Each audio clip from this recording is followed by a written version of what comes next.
মুক্তিযুদ্ধের বিরুদ্ধে আর মুক্তিযুদ্ধের বিরুদ্ধে এত ক্ষোভ কেন? মুক্তিযোদ্ধাদের নাতিপুতিরাও পাবে না, তাহলে কি রাজাকারের নাতিপুতিরা পাবে?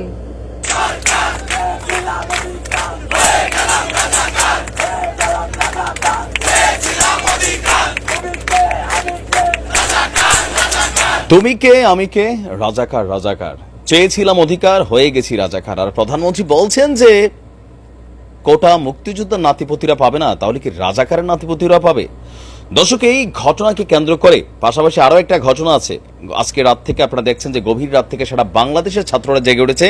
কারণ ছোট্ট আরেকটা ঘটনা হচ্ছে, ঢাকা ইউনিভার্সিটিতে সম্ভবত একটা ছাত্র কোটা আন্দোলনকারী নেতাকে গায়ে হাত দেওয়া হয়েছিল। যাই হোক, এরপর আমরা দেখলাম ছাত্রলীগ সেখানে দৌড়ে গেছে, মুক্তিযোদ্ধা প্রজন্ম দৌড়ে গেছে, ফেসবুকে স্ট্যাটাস দেওয়া হয়েছে তুমি কে আমি কে। এক গ্রুপ বলছি আমরা বাঙালি বাঙালি, মানে যারা আওয়ামী লীগের সাপোর্টার, আবার অনেকে বলছে তুমি কি আমি কে, রাজাকার রাজাকার, নিজে না বললেও ভিডিও পোস্টগুলো শেয়ার করছি। এক অদ্ভুত দৃশ্য আমরা দেখতে পাচ্ছি। আসলে এই ঘটনাগুলোর কারণ কি, ফোকাস পয়েন্ট কি, কিছু কথা বলবো। যারা আলগা পলিটিশিয়ান আছেন, কেউ হয়তো ধানের শীষের কোট গায়ে দেন, কেউ বঙ্গবন্ধুর মুজিবের কোট গায়ে দেন, কিন্তু দুইজন কোটধারীর একটা কমন মিল হচ্ছে, এরা দেশের জন্য রাজনীতি করে না, জনগণের জন্য রাজনীতি করে না। এরা রাজনীতি করে কমিটি মানে টাকা দিয়ে কিনে, আর ধরেন ফেসবুকে ছবি টবি দেয়, কিছু চামচা টামচা জোড়ায়, যারা সারাদিন ঘুরঘার করে।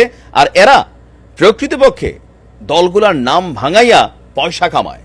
এরাই কিন্তু রাজনীতিটা নষ্ট করছে, ফেসবুকে একটা ডিভাইডেশন ক্রিয়েট করার চেষ্টা করছে। এখন আসলে মূল সমস্যাটা কোথায়?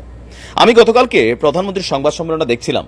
এই প্রশ্নটা যে সাংবাদিক উপস্থান করেছে প্রধানমন্ত্রীর সামনে, তার উপস্থাপনের ভঙ্গিটাই ছিল যে যারা রাজপথে আন্দোলন করছে এরা ভাই মুক্তিযুদ্ধের বিরোধী শক্তি। যদিও তিনি বলছিলেন যে না, এরা বোঝে না, এদেরকে মিসগাইডেড করা হচ্ছে। এই কথার মধ্যে আবার কিছুটা সত্য আছে কোন জায়গাটা, যে আপনি দেখেন বাংলাদেশে এই মুহূর্তে বিএনপি রাজপথে দাঁড়ানোর ক্ষমতা হারাই ফেলছে, পুলিশের ডরে হোক, যেটার কারণে হোক।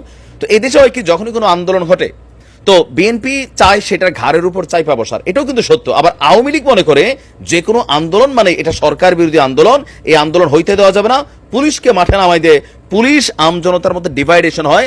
আর এবার মুক্তিযুদ্ধ সহ কানেক্টেড হয়েছে, মানে এটা তো একটা অস্থির বিশৃঙ্খল পরিবেশ। আজকে ছাত্রলীগ যেভাবে নামছে, কালকে ছাত্র দল নামবে এক গ্রুপ হইয়া, ছাত্র শিবির চলে যাবে আরেক গ্রুপের ভিতর দিয়া। এই যে ছাত্রদের যে আন্দোলনটা, এটাই এখানে নষ্ট হয়ে যাবে। পুলিশ হয়তো গুলি করবে, পুলিশের গাড়িতে হয়তো হামলা ভাঙচুর হবে, 2-4 জন পুলিশ মরেও যেতে পারে। কারণ আমরা দেখছি বাংলাদেশে এই ঘটনাগুলো ঘটে। এটা একটা ভয়াবহ পরিস্থিতি তৈরি হয়েছে। তবে প্রধানমন্ত্রীর যে বক্তব্য, সেটার সাথে উইথ ডিউ রেসপেক্ট আমিও বলতে চাই যে প্রধানমন্ত্রী যে বক্তব্য দিয়েছেন, সেই বক্তব্যে আমি তো আমার পরিচয় খুঁজে পাচ্ছি না। কারণ আমার আব্বা মুক্তিযুদ্ধ সরাসরি না করলেও তিনি ট্রেনিং নিয়েছিলেন, আমার চাচা তো যাই নাই, ছোট ছিলেন। তো এই দেশে আমরা যারা বড় হয়েছি, যাদের বাপদাদারা হয়তো লিখিত নিবন্ধিত মুক্তিযোদ্ধা না, ভুয়া মুক্তিযোদ্ধাদের ভিড়ে হাজার হাজার লাখ লাখ মানুষ আছে যারা মুক্তিযোদ্ধাদের সহযোগিতা করছে, আশ্রয় দিয়েছে, এই দেশের জন্য লড়েছে, তো তাদের আসলে পরিচয়টা কি? প্রধানমন্ত্রীর বক্তব্যটা একটা ডিফারেন্ট একটা স্টেজ নিয়ে আসছে, যখন তিনি বললেন যে মুক্তিযোদ্ধা নাতিপুতরা মানে কোটা পাবে না, তাহলে কি রাজাকারেরটা পাবে? তো মাঝখানে তো আমজনতা আছে, আমজনতা ভাইবা নিচ্ছে আমরা সবাই আমরা রাজাকার। আর যার কারণে এই সেন্সটা কিন্তু গাইথা বৈঠা আজকে সারা বাংলাদেশে দেখেন প্রকাশ্যে সবাই স্বেচ্ছায় নিজেকে রাজাকার ঘোষণা করছে। এই দৃশ্য তো আমরা দেখতে চাই নাই।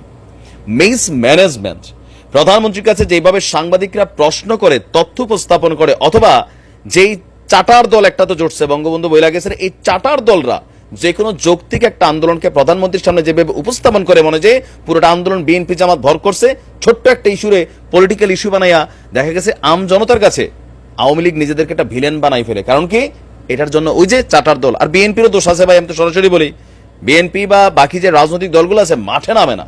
যে কোনো একটা পরিস্থিতিতে যদি কোনো নর্মাল একটা আন্দোলন থাকে, এটার ঘাড়ের উপর বসে সমর্থন দিলাম, সহমত দিলাম, আগাই যাও, এই করো সেই করো, সরকার বিরোধী আন্দোলন সহ ঘটাইয়া আরেকটা ডিফারেন্ট স্টেজ তৈরি করে। ভাই আপনারা রাজনীতি করলে রাজনীতিটা রাজনীতি করেন, আওয়ামী লীগ বিএনপি খেলেন, মাঠে খেলবেন, কিন্তু ছাত্রদের ইস্যুগুলোকে যৌক্তিক, এগুলো জাতির ভবিষ্যতের জন্য। কোটার বিপক্ষে আমরাও না, বাট কোটার একটা পার্সেন্টেজ লিমিটেশন দরকার। কারণ এই দেশে তো রাজনীতিতে আমরা এটাই দেখতেছি, বিএনপি বলেন, আওয়ামী লীগ বলেন, চেয়ারম্যান বলেন, এমপি বলেন, বাপ হয়েছে তো নাতি ফুত চাচা ভাতিজা, এরাই সব সারা বাংলাদেশে। এই দেশের রাজনীতিবিদই গজায় না। তদ্রুপ এটাও একটা লিগেসি হয়ে যাচ্ছে। তাহলে ইন ফিউচার এই দেশে মানুষ বাড়তেছে, আমজনতা কোথায় যাবে? প্রধানমন্ত্রীর কাছে সাংবাদিকরা একটা মিস মেসেজ, পাশাপাশি যেই ওনার ইনফরমেশন সেলটা যেখান থেকে যায়, সেখানেও কিন্তু এই বিষয়টা ওনার সামনে উপস্থাপন করা হয়েছে বলে আমি বিশ্বাস করি। তিনি হয়তো ওই সময় গোসায় বইলা ফেলছেন, কিন্তু বলাটা যে এতটুকু ভায়োলেন্স ক্রিয়েট করবে, আবার এটা নিয়ে আজকে আমরা যেভাবে দেখছি সারা বাংলাদেশে যা ঘটছে, আপনি কোন দিকে যাবেন ভাই? রাষ্ট্রটা তো ভালোবাসি, দেশটা তো ভালোবাসি। আর ওই যে ফেসবুকে শুরু হয়েছে, এরা সারা জীবনে এলাকার মধ্যে ভালো কোনো কাজে নাই, সারাদিন খালি মাইক একটা লইয়া ওই যে ফ্রিতে নিজেদেরকে জাহির করার জন্য পোস্ট মারে আর খালি বঙ্গবন্ধুর গবেষণা করে, গান গায়। প্রকৃতপক্ষে বঙ্গবন্ধুর আদর্শ মূলনীতি এদের ভিতরে নাই। থাকলে আজকে এরকম হইতো না বাংলাদেশের, নাই, কিন্তু এটাই বাস্তবতা। সাধারণ মানুষ আজকে এগুলো দেখে বিরক্ত। আসলে